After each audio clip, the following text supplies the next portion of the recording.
এক বাপের সার্থকতা, সে তার ছেলে মেয়ে বিবি বাচ্চাকে নামাজের কথা বলা, চেষ্টা করা, এটাই তার জীবনের বড় অর্জন। ছেলে ইটালি না যাক, ছেলে বিদেশ যাওয়া কামিয়াবি কিছু না। কোরআন হাদিস অথবা পৃথিবীর কোন যুক্তিতে ছেলে প্রবাসী হলেই সফল এটা না, বরং প্রবাসী ভাইরা আমাদের চাইতে অনেক বেশি কষ্ট করে না? কথা বলেন না? আমি তো নিশ্চিত সৌদি আরব প্রবাসী, প্রতি বছরই তো হজ উমরায় গেলে দেখি কি পরিমাণ কষ্ট করে। একটা রুমে 12 জন 14 জন 16 জনও থাকে, নিজেরা 12 ঘন্টা ডিউটি করে, 14 ঘন্টা ডিউটি করে আইসা আবার নিজে রান্না, নিজের রান্নাটা নিজে রান্না, নিজের কাপড় চোপড় গুলো নিজের ধোয়। মাঝে মাঝে বলে যে ছেলেরা হুজুর শরীরে আর কোনো বল থাকে না, তখন মন চায় না, ইচ্ছা থাকলেও টাকা থাকলেও সামান্য কোনো কিছু একটা কিনা খাইয়া শুইয়া থাকে। কারণ আবার নির্ধারিত টাইমে ডিউটির জন্য তো ফাঁকি দেওয়ার তো সিস্টেম নেই, ফাঁকি দিলেই খারাপ, ফাঁকি দিলেই জরিমানা, ফাঁকি দিলেই জরিমানা। সৌদি আরবে তো আমরা দেখছি সাধারণ এই যে প্রাইভেট কার ভাড়া মারে যেগুলো, তারা ট্রাফিক রে আমার মনে আজরাইলের মতো ভয়, আজরাইলের এত ভয় পায়। শুধু এই যে রাস্তার যে ট্রাফিক, এগরে যেই ভয় পায়। আমি উঠছি কত 5 রিয়াল না 10 রিয়ালের ভাড়া, অল্প ক্ষুদ্র যাম, এই গাড়িটা টান দিছে আর ক্যামেরা। আমি বললাম কি হলো ভাই? সেই সাথে সাথে বলে উঠছে গাড়ি তো টান দিয়ে লাইছি, সিট বেল্টটা লাগাইছি। একটু দেখেন, মানে ও মাত্র 1 মিনিট হয়েছে, সাথে সাথে ক্যামেরা মারলে মোবাইলে কি চলে আসে, জরিমানা চলে আসে। এবার তার বাপের ক্ষমতাও নাই যে না দিয়া টাকা লাগবো, বা নতুন আখামা, নতুন কাগজপত্র সবকিছুতেই এটা হিসাব দিতেই হতে। যাই হোক, আমি বলতে চাচ্ছি দুনিয়া অর্জনের মধ্যে কোনো সফলতা না, বরং আল্লাহর কথা মনে করা, আল্লাহর দিকে ফেরানো, এটা বড় বিষয়। এই জন্য কেউ যদি তার স্ত্রী ছেলে মেয়েকে নামাজি বানাইতে পারে খোদার কসম, তাহলেই সে কিছু একটা করছে, একটা কিছু করছে আর কি। আর হলে ভাত মাছ চাল ডাল, দালান বিল্ডিং ঘর দুয়ার, এগুলো আপনি যদি ময়রাও যাইতেন এতিম ফুতেও ধীরে ধীরে এটি করতে পারতেন।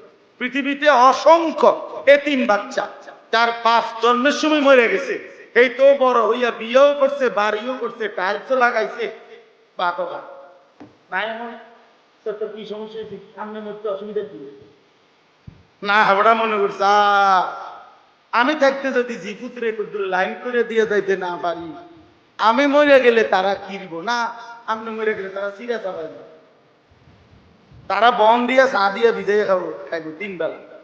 কারণ পৃথিবীতে আমনে কামলা আর সবা কামলা, বুঝেন নাই কথা? পৃথিবীতে শুধু উনি কামের না আর সব কামের, এটা নিয়ে কথা। এই জন্য দয়া করে জুলুম করেন না, নিজের ক্ষতি করে দিন, ছেলে মেয়েকে বুঝান। আর তোমরা ছেলেরাও ভাইয়া নিজের ভালো বোঝো যে ছেলেটা তোমাদের প্রতিনিয়ত গুনার কথা বলে, অশ্লীল কথা, অসভ্য কথা, কখনো মোবাইলে উলঙ্গ ছবি দেখায়, নাচ দেখায়, নর্তকী দেখায়, কোন মেয়ের সাথে অবৈধ কাজকর্মের কথা তোমার ঘটনার মতো মজা করে শোনায়, তুমিও মজা পাও, কসম আল্লাহ ছেলে তুমি মনে রাখো ওইটা শয়তান, ওইটাই শয়তান, ওই বন্ধু না, ও সহপাঠী না, ও দুশ্মন, ও শয়তান। আল্লাহ আমাদেরকে বুঝতাম। 2 নাম্বার হলো আমিলা সালিহান, আল্লাহ বলে সেই সর্বোত্তম মানুষ যে সবগুলো নেক আমল করে, আল্লাহর সকল হুকুম মানে, আল্লাহর নিষেধগুলো মানে, বর্জন করে, আল্লাহর আদেশ মানে, নিষেধ বর্জন করে। আমলে সালেহ, ওযু, গোসল, নামাজ, রোজা, হজ, যাকাত, জিকির, তেলাওয়াত, দান, সাদাকা ইত্যাদি। আবার ওদিকে চুরি, ডাকাতি, মদ, জুয়া, জিনা, ব্যভিচার, সুদ, ঘুষ, বেহায়া, বেপর্দা, ছিনতাই, রাহাজানি, লুণ্ঠন, অবৈধ সম্পদ দখল, এই সব গুনাহ থেকে বাঁচে। আল্লাহ বলেন সেই সর্বশ্রেষ্ঠ মানুষ, সর্বশ্রেষ্ঠ মানুষ। দুনিয়া কামরা কামড়ি করলেও দুনিয়া থাকতে দেয় না। কোনটাই, একে তো মৃত্যু সবারই হবে, এটাও মৃত্যু আইসা সবাইকে থামাই দিবে দুনিয়ার কারাগারির থেকে, এটা তো আছেই। আর জীবিত থাকলেও আল্লাহ তাআলা দুনিয়া নিয়ে বেশি বাড়াবাড়ি করলে, শরীর, স্বাস্থ্য, জীবন, যৌবন, ক্ষমতা, প্রভাব, প্রতিপত্তি, এটা নিয়ে কেউ যদি অতিরিক্ত বাড়াবাড়ি করে, জুলুম করে, অন্যায় করে, সীমা লঙ্ঘন করে, তা আল্লাহ বলে মাঝে মাঝে আমি আখাযনাহুম বাগতাতান, হঠাৎ করে আমি আল্লাহ ধরে ফেলি, ফাইদা হুম মুবলিসুন, তখন এক কথায় নিরাশ হয়ে পড়ে, তখন সব হারিয়ে ফেলে। এই জন্য আল্লাহ পাক মাঝে মাঝে দেখায়, মাঝে মাঝে দেখায়, মাঝে মাঝে দেখায়। 10টা বাজো আমরা শুনছি আছে, 11টাও শুনছি আছে, 12টাও শুনছি আছে, 1টা বাজেও শুনছি আছে, 2:30টা বাজে শুনি নাই।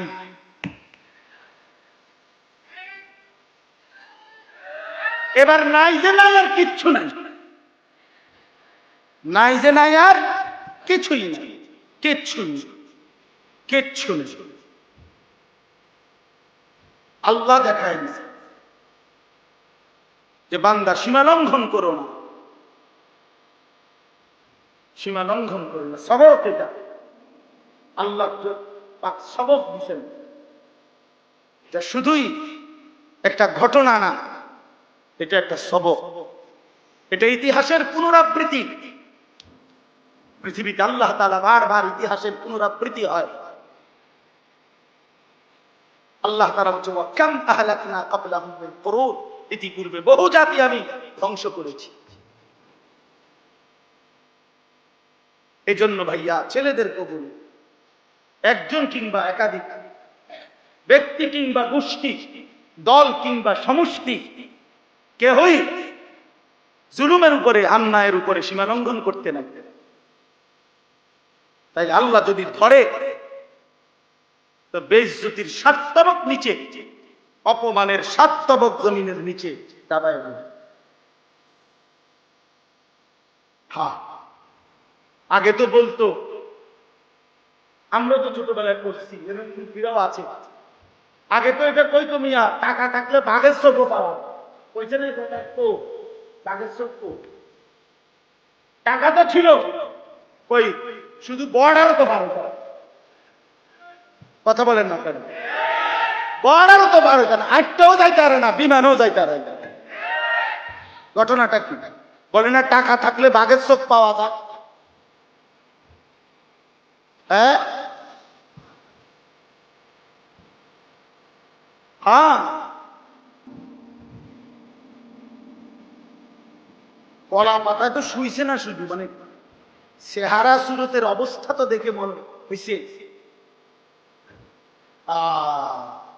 কি পরিমাণ উলামায়ে কেরামকে বিদ্রুপ করতেছে। একজন দুইজনকে, বাংলাদেশের ইতিহাসে এত বেশি পরিমাণ উলামায়ে কেরামকে বেইজ্জতি আর কেউ করেন, হয় যে পরিমাণ করছে। কলা পাতাতে দিছি, এটাও তো শুকর মাটি গাইরা যায় এদের ভিতরে থুইছে না, এটাই তো বেশি। এই জন্য শুধুই আরেকজনের উপরে মুসিবত গেছে এই কথা ভাবলে চলবে না ভাইয়া। আমিও সবক নিতে হবে, আপনিও নিতে হবে। আল্লাহ ছাড়া মূলত আশ্রয় কারো কাছেই না। আশ্রয় শুধু কার কাছে? হ্যাঁ, আমি নিজে দেখছি মিয়া, ডাইরেক্ট সারা অঞ্চলে এরকম ফেস্টুন লাগানো আছে। একজন ব্যক্তি, আমি নাম বলবো না, এমনি বললাম, আমাদের একজন আছে, তিনি ব্যাগে গেছে, ওনার নাম লিখছে, তাই আমি গর্বিত, আমার আর কোনো টেনশন নেই। বুঝেন নাই কথা? সারাটা অঞ্চলে নিজের নির্বাচনী এলাকায় এই ব্যানার, এই ফেস্টুন, বিলবোর্ড, লিফলেট, হ্যান্ডবিল লাগাইছে। আমাদের একজন আছে মাঝখান দিয়ে ডট ডট সামনে মিলাই, তাই আমি গর্বিত। অথচ এক মানুষের কথা হবে, মুসলমানের কথা হবে, ইমানদারের কথা হবে, আমাদের আল্লাহ আছে, এই কারণে কোনো টেনশন নাই। নবীজি কি বলছে? হযরত আবু বকর সিদ্দিক বলছে, ইয়া রাসূলুল্লাহ, কাফের দল কুরাইশ তো ওই যে গুহার উপরে চলে আসছে, দেখা যায় তারা এখন চোখটা নামাইলেই আমাদেরকে গর্তে দেখবে। ওই যে হিজরতের সময় যে গুহায় নবীজি এবং আবু বকর আশ্রয় নিছিলেন, তারা কিন্তু ওই গুহার মুখে আসছে মক্কার কুরাইশরা। আমাদের দুইজনকে তো দেখে ফেলবে। আল্লাহ নবী সাল্লাল্লাহু আলাইহি ওয়াসাল্লাম বলছে, আবু বকর, ওই দুইজনের ব্যাপারে তোমার কি ধারণা, যাদের তৃতীয় জন হলো সরাসরি আল্লাহ?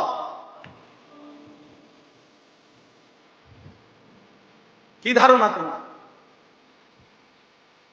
যারা সংখ্যায় যদিও দুইজন, কিন্তু তাদের সাথে আছে স্বয়ং কে?